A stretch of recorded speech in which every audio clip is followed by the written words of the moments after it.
Hello friends, कैसे हैं आप सब? उम्मीद करती हूँ आप लोग ठीक होंगे। आइए फ्रेंड्स, मैं आप लोगों के लिए एक कहानी लेके आई हूँ।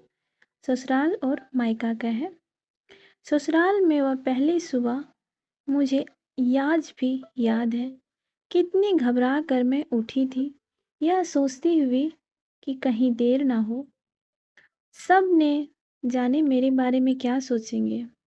केवल एक रात ही तो नए घर में कटी थी और इतना सब कुछ बदल गया, जैसे आसमान में उड़ती चिड़िया को किसी ने मोती के लालच देकर पिंजरे में कैद कर लिया हो।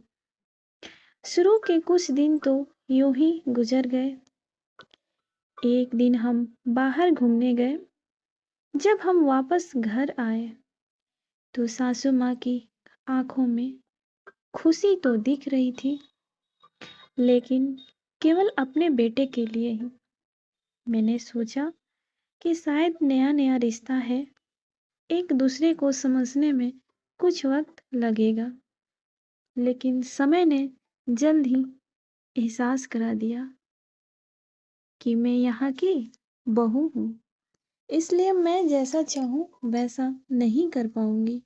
कुछ कायदा और मर्यादा है जिसका मुझे पालन करना होगा, जैसे कि धीरे धीरे बातें करना, धीरे से हंसना, सबके खाने के बाद खाना खाना। यह सब आदतें मुझे अपने आप आ गई। माँ से भी बात कम होने लगी, जिसकी वजह से मुझे पीहर की याद आने लगी। ससुराल में पूछने पर कहा गया कि अभी नहीं, कुछ दिन बाद जाना। जिस पति ने शादी के समय कहा था कि आपकी बेटी पास में ही हो है, कभी भी आ जाया करेगी, उसके भी सुर बदल गए। अब मुझे धीरे धीरे यह समझ में आ गया था कि शादी कोई बच्चों के खेल नहीं है। इसमें केवल घर नहीं बदलता, पूरी दुनिया, पूरी जिंदगी बदल जाती है। अब मैं कभी भी उठकर अपने पीहर नहीं जा सकती, यहाँ तक कि पीहर वाले को भी मुझसे मिलने, बातें करने के लिए पूछ के आना होता। पीहर में जोर जोर से हंसना, कभी भी कहीं भी चला जाना, रसोई में कुछ भी उठाकर खा लेना, अपनी मर्जी का करना, यह सब यादें बनकर रह गई। अब मुझे समझ में आने लगा था कि क्यों विदाई के वक्त सभी लोग मुझसे गले मिलके रो रहे थे।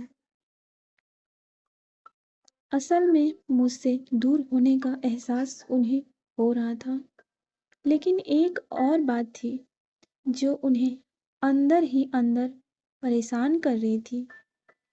अब जिस सच्चाई से मुझे इतने दिन दूर रखा गया है, वह सच्चाई मेरे सामने आने वाली थी।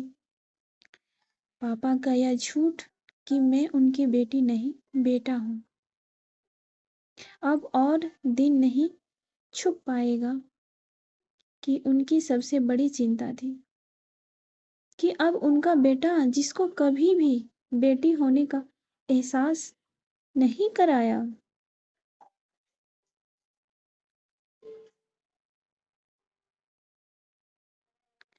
जीवन के इतने बड़े सच से सामना करने जा रही थी। वहीं माँ को भी चिंता सता रही थी कि उनकी बेटी अभी तक कोई एक काम भी नहीं किया करती, अब वह पूरे परिवार की जिम्मेदारी कैसे उठाएगी। सभी लोग मेरे इस विदाई और पराये होने का दर्द जान रहे थे, सिवाय मेरे। इसलिए वह सभी लोग रो रहे थे। आज मुझे समझ आ गया कि उनका रोना गलत नहीं था। यह हमारे समाज का नियम ही है कि एक बार बेटी डोली से विदा हो जाए तो ससुराल में उनका अर्थी ही उठती है और मायके के लिए वो केवल मेहमान ही बन जाती है। फिर कोई चाहे कितना क्यों ना कह ले कि यह घर आज भी उसी का है, सच तो यह है कि अब वह कभी भी यूं ही अपनी पीहर जा सकती, चाहे कितना भी समस्या और परेशानी क्यों ना हो। मुझे मुझे ही हल करना है, हंसते हुए या गम छुपाते हुए।